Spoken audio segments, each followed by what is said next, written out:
Hi creative friends, my name is Ashley, the Thrifty Chica here on YouTube. If you love Dollar Tree, if you love crafting, if you love Cricut, this video is definitely for you. We're going to be combining a lot of different things in here. There are brand new items from Dollar Tree that I'm super excited to share with you guys. These are brand new iron-on transfers, and if you've never worked with iron-on is where you can kind of create a sticker and place it onto an item that's cloth or sometimes wood and apply heat, and it allows it to stick to it. So this is a really great way to get something that's really custom looking, and it's a great way to dress up something that's basic. So for this video, we're going to test them out. We're going to see, do these stack up to other types of iron-on products? Is it worth $1? I mean, an iron-on transfer for $1 is an amazing deal. So I'm going to test it out, showing you with two different machines. I'm going to use the Cricut EasyPress 2 and the Cricut EasyPress Mini, so that way you can kind of see how it works with a traditional experience, more like a regular iron, in case you're using an iron at home when you're working with this. So for this project, these are the ones that I've chosen. There are 5 different ones that I saw in stores. So there was this one, which I thought was really cute. The rainbow is beautiful. Adventure awaits, and then but first coffee. So I'm going to be breaking out a whole bunch of different materials to use this with. This is one of the Dollar Tree t-shirts, so I picked up one of those. Dollar Tree also carries craft fabric, so I'm going to apply it to craft fabric as well. I'm going to try applying it to one of the Dollar Tree oven mitts, and I think this one will be a really great one to test it on because I often do projects with these and standard iron-on vinyl. And I'm also going to try it on a canvas tote. This is one from Target's Dollar Spot, and I thought this would be a great one to really, test it out. This is a little bit different of a fabric to work with, so let's see how it performs on all of these. Taking a look at the iron-on transfers, you can kind of see, what's in the package here. It's very simple. There's not much to it. So on the back is a series of instructions that talks about how to work with iron-on vinyl. I'm pretty familiar with this because I create projects all the time using iron-on. But this gives you all the instructions that they recommend, particularly if you're using an iron. So you can always take a look at that when you're ready to work on it. I'm going to go over this using all the techniques and tricks that I know from working with Cricut iron-on. So let's go ahead and pick one of these to start with, and we're going to test this out and give it a good shot. So I think for this one, I'm going to try out the Sparkle and Shine one first on a t-shirt from Dollar Tree. And this is the recommended material is something that's cotton. So we're going to use a cotton t-shirt, and we're going to break this one out. If you have a heat press or an EasyPress, this does not tell you the amount of temperature that you need. It does give you an idea of time. It recommends 45 to 60 seconds and to continue moving the iron while you're applying it. So that's something to keep in mind. And it also tells you this is going to be a cool peel, so we'll want this to cool down completely. It does come with a sheet of parchment, which is something I always recommend whenever you're working with an iron-on decal, is to use something like butcher paper, parchment paper, or a Teflon sheet. It helps to protect your project to get the best result. So there are 2 sides to this, just like a standard decal. You have the adhesive side, which is usually matte, and then you have the sticker side, which is the nice, pretty side on the front. So for this, it tells us to place this on the steam setting and use a flat, hard, smooth, and heat-resistant surface. They recommend using a thin, flat towel. I'm going to use an EasyPress matte because this gives you really nice, consistent results. So we don't want any water. We're going to place the transfer sheet with the smooth, glossy side up so that the transfer will be side down on the fabric. We're going to iron over the parchment paper, which is on top of the transfer sheet, which is pretty standard, for 45 to 60 seconds. Continuing to move the iron while pressing firmly, and we aren't supposed to touch it afterwards. We're supposed to let it cool down entirely. So let's go ahead and do this. I'm going to prep the t-shirt here. They recommend to pre-wash the t-shirt, and that's pretty standard for whenever you're working with an iron-on decal. So the big thing is you're going to have to think about the placement of it first. So if you're working on creating a t-shirt The big thing is figuring out exactly where you want to place it. This is a pretty small decal, so we'll place this in the center about probably, I would say, since this is a V-neck, pretty close to the top here. If it was a crew neck t-shirt, you would place it probably 2 inches. I have a free iron-on guide at the link in the description box in case you want to check this out. My free iron-on guide goes over all the placement and information for sizing for decals if you're working with iron-on. After taking a look at the heat guide, it says that if you're working with cotton or cotton poly blend, that you'll want it to be 315 degrees, and we'll set it for 30 seconds. So if you're using something like this, that would be the correct settings for it. If you want to make sure that you have the correct settings, you can always check out the heat guide. I'll have it linked in the description box below. So let's go ahead and preheat this to that temperature, and I have it set for that. So let's let that heat up, and we'll work on making sure that we have the placement correct for this. So while our machine is heating up, let's talk about how you'll place this on here.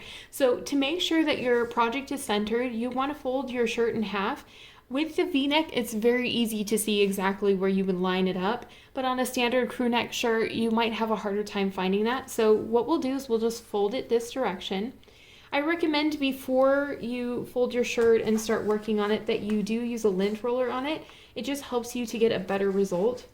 So what I'm going to do is pull this down,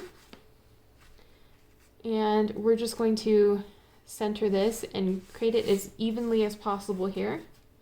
And then that way, when it's ready, our machine has heated up, what we can do is press a crease down the center. So I'm going to press a light crease on this just for a few seconds.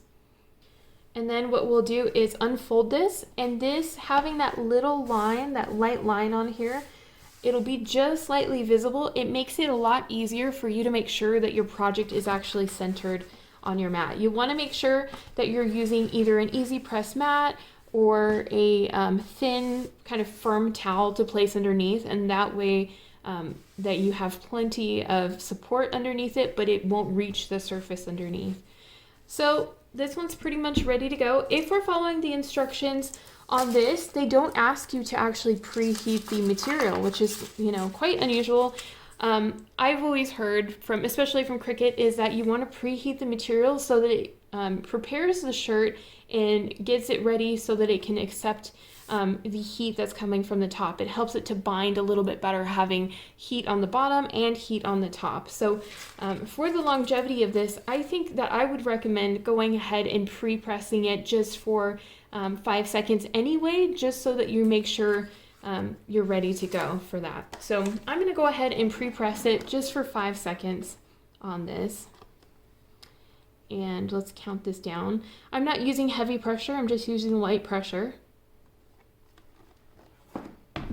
Can still see the line on there, so I know where to place this. So for this, we're going to place this right below, usually about 2 inches for an adult size shirt. But because this is a V-neck, I'm going to go probably about 1 inch down from the shirt. So I'm just going to place this right over. And then we'll want to use our paper here that they gave us, the parchment paper. We're going to place this directly over. Something you can also use if you want to keep everything in place is heat tape. You could heat tape this down, and that way it makes sure it doesn't move. But since it's not provided, we won't use it for this. We're just going to go ahead and place this over.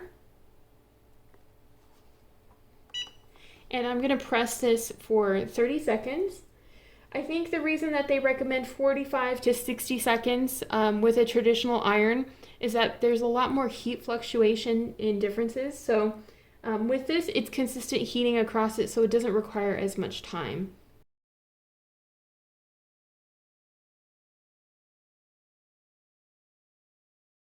And it recommends not actually touching it, not working with it, just letting it sit. On this, following the Cricut instructions for what they typically recommend, they usually recommend to flip your item over and to press it for an additional 15 seconds. So I'm going to go ahead and do that. And I'm going to set this, once it hits the 15-second mark, I'll remove it. And now we're going to flip this. This is supposed to be a cool peel, which is what they recommend, is to let it cool completely before you try removing it. So I'm going to let this cool, and let's work on a different project while this is cooling. For this project, I want to turn this one into a pillow. So what I'm doing is I'm using the Dollar Tree craft fabric, and they do recommend pre-washing all of this, which is pretty standard.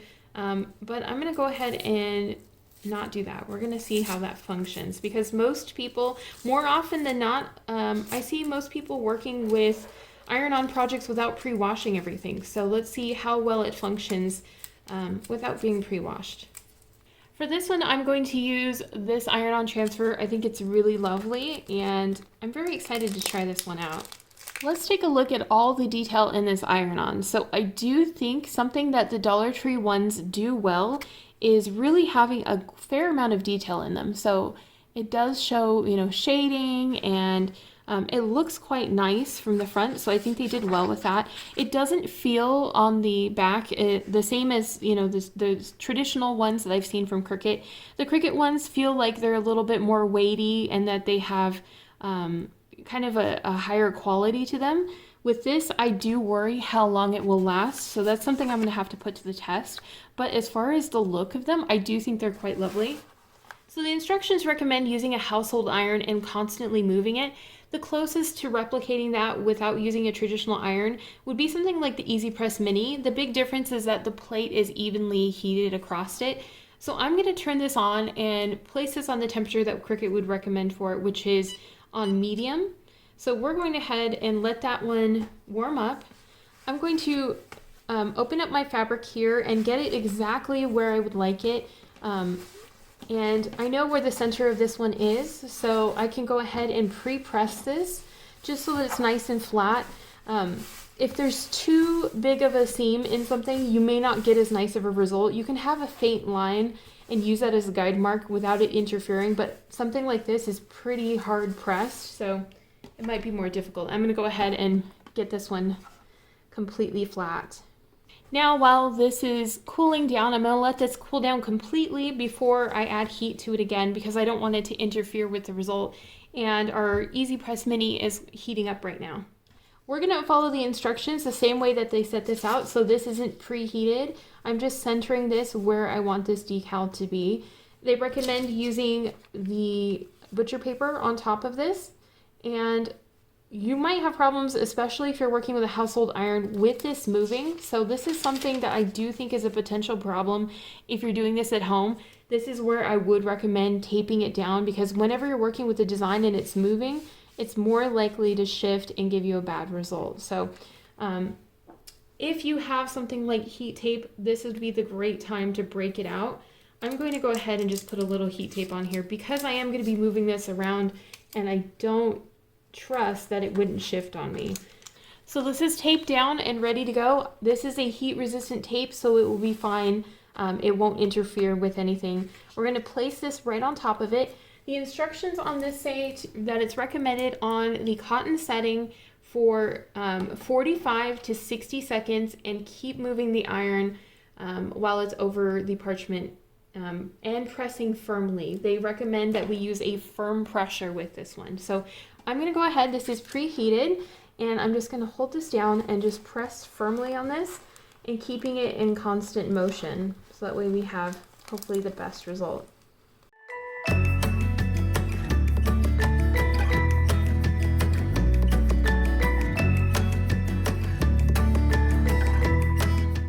I can tell this design would totally be moving around without the tape, and it's really hard not to burn yourself if you're trying to hold down what you're working on. So you would definitely want to exercise caution when you're working with this, and if you're not using the tape with it. Okay, my thoughts on this process so far, using something similar to an iron with these instructions, is that you're probably going to have more problems with this moving around unless you're using the tape. And also, I think that it's, when you're having to apply firm pressure to something with something as small as an iron, you definitely have to make sure you have a nice stable surface underneath, because it will try to move otherwise. We're going to let this cool down, and let's go ahead and check up on our other project. So here's the first project that we were working on using the same instructions that I would typically use from Cricut's website. So this is cooled down, and what I would usually recommend is when you're working on a vinyl decal is to peel it up slowly from the corner and take a look. See if there's any spots where it isn't adhered, and you can always place this back down and add about half of the time at the most for the heat. So you'll get the best results usually if you don't really increase the heat too much, and you don't usually want to add more pressure than it recommends. So taking a look at this, it looks like, okay, everything did pretty well. There's one section, this butterfly right here, doesn't look like it adhered super well. So I'm gonna go back over that one section with the little mini iron, and I'm gonna give it about, I would say, less than half the time on this one. And I'm gonna just make sure I apply plenty of pressure, since that's what they recommend on the instructions. Okay, I'm gonna leave this alone and let this one cool down before I touch that, because if I try to remove it now, it's more than likely going to lift up. Since this one is supposed to be a cool peel, that means don't touch it while it's hot. So let's let that continue. For this one, I'm gonna try this on one of the oven mitts. This is a quilted oven mitt, and the coffee one I thought would be perfect for something like kitchen items, especially if you wanted to add this to something like a kitchen towel. It would be super cute.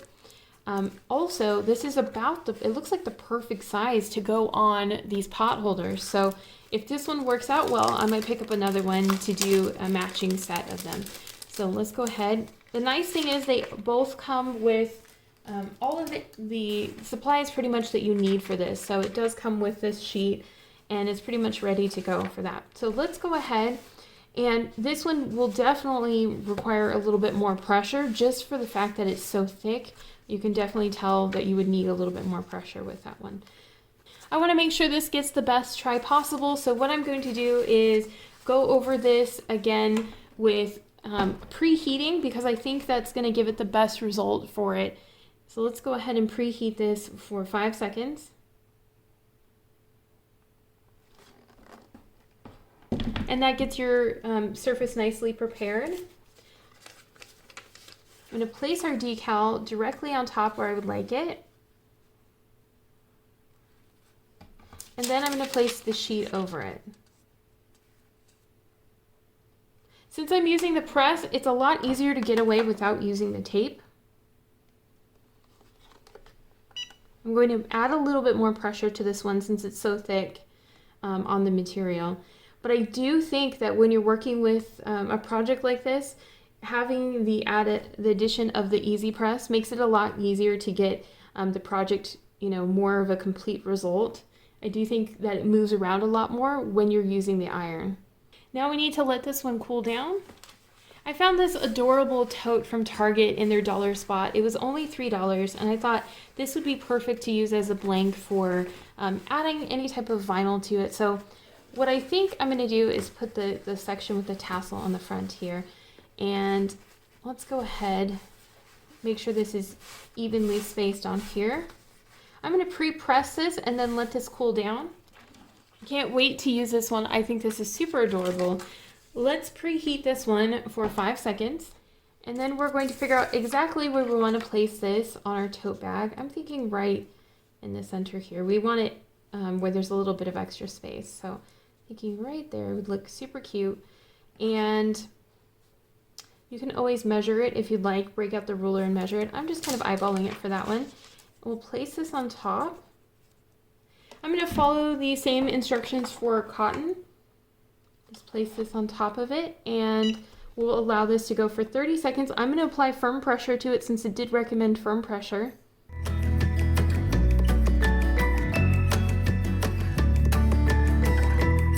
I'm going to flip it over and give it 15 more seconds from the back.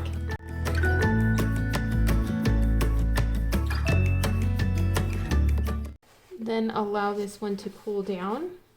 Just taking a look at it from the top, it doesn't look like it's adhering 100% right now. So I think I'm going to give it a little bit more time on the top. It did say 45 to 60 seconds. So I think I'm going to add another 15 seconds on it. I'm going to place the sheet back over this again.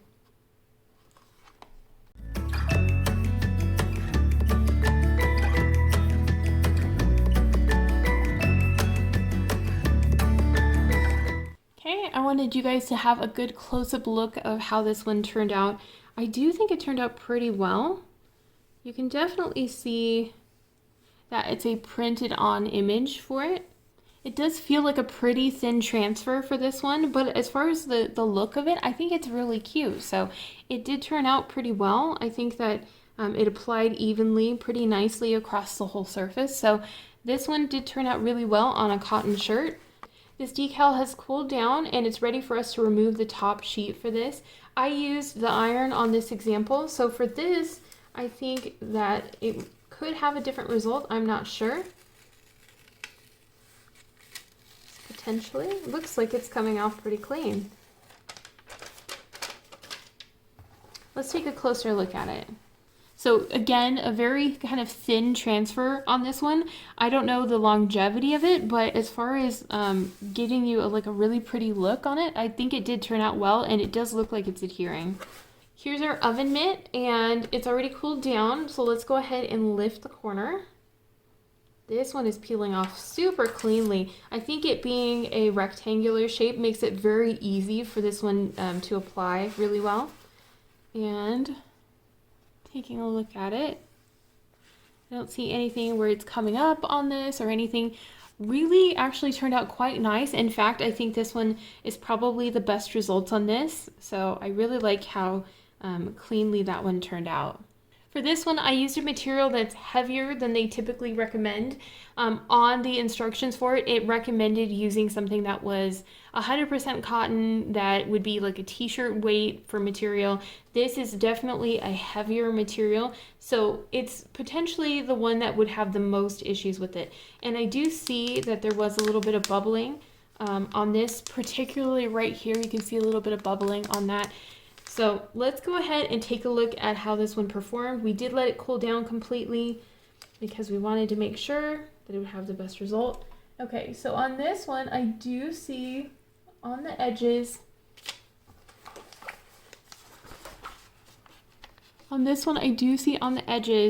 that it is not quite adhered right there. A little section where it's not quite adhered. So what I can do is go back over this. I think I'm going to give this a little bit more time just because it looks like it's getting there, but it's not quite. The danger whenever you're working with an iron-on decal is that you can give it too much heat, and then what will happen is it'll wrinkle up and it won't actually be attached to this. So the adhesive can be kind of tricky like that. Let's go ahead and put the sheet back over it, and we're going to give it half of the time that was recommended, so that way we don't go over it. I'm going to make sure that I put the full pressure on it since it did recommend more pressure.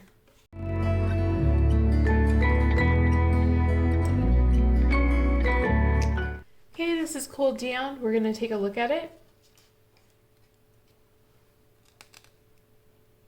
Yeah, it looks like that one peeled off, the little dot for the eye. And that is not adhering. So I think based on that, I wouldn't put more heat on this. I think that I would definitely not recommend using this on a thicker or heavier material, even if it is cotton. So something to keep in mind with these is to use those with cotton materials that are of a thinner texture.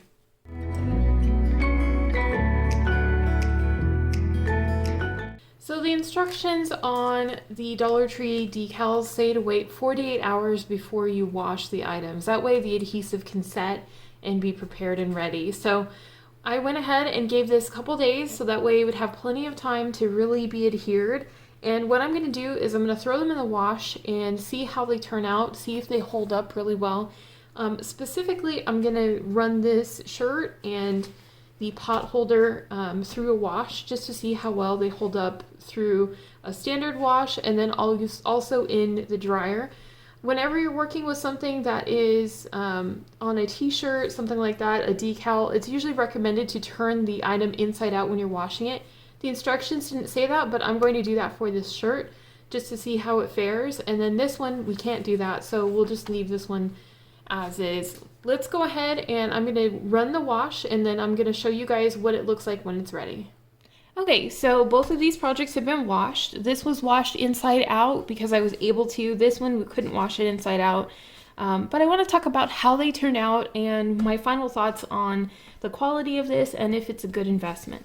So taking a look at this one, I'm really happy with the quality of it. I do think this one turned out pretty well. Lasting power, I'm not sure on this one, but I think there's a couple of reasons why this one turned out better than this one. So firstly, this is a completely solid shape, so I think that this one had an easier chance adhering, and there's less areas where it can pop up. So I do think having a solid decal like this one is a great idea, especially if you're using the Dollar Tree ones, just because it's going to last a little bit longer.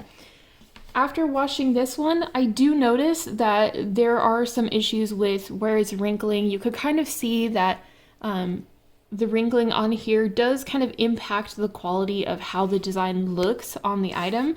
So just, be cognizant that because this one is cut in a lot of different little pieces, these are going to be more likely to peel up. So my thought is that over time, these ones are going to be the ones that I'm going to have to worry about coming up off of the design.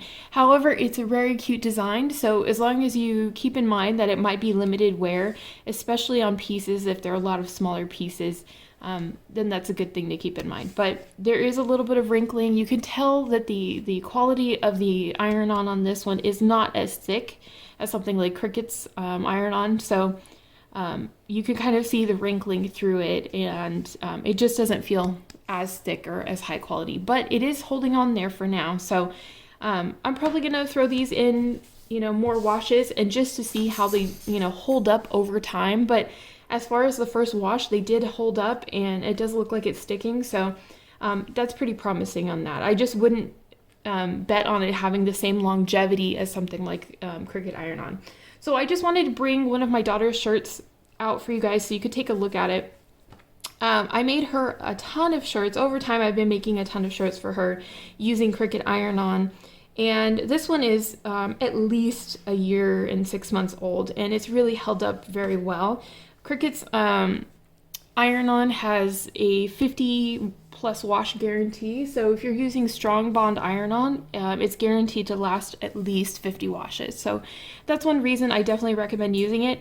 And as you can tell, it has a kind of a thicker quality on it, and even though there's a lot of little pieces on this decal, it's not coming up. There's no worries about this, and this is using a Dollar Tree t-shirt. So if you're wondering, if it's worth the investment on using something like Cricut's iron-on, I would definitely recommend it because it really does last. So I just thought I would give you guys a good comparison so you can kind of tell the quality levels between all of these.